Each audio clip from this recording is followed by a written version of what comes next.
Meron dong post tungkol sa kapatid mo. Pangalawa sa bunso yun, 11 kasi kami magkakapatid. Nasa ospital siya ngayon. Pagaling ka at saka ayun kung bakit ako lumalaban hanggang ngayon dahil dun sa mga kapatid.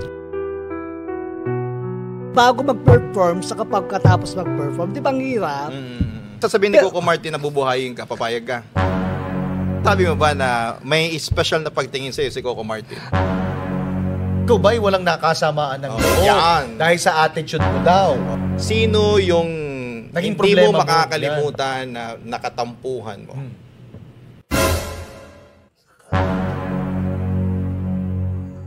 Eto, Willie Revillame.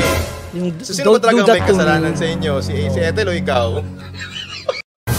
Mali! Laging mayroong umaga. Salamin sa intak ng panahon. Huwag patok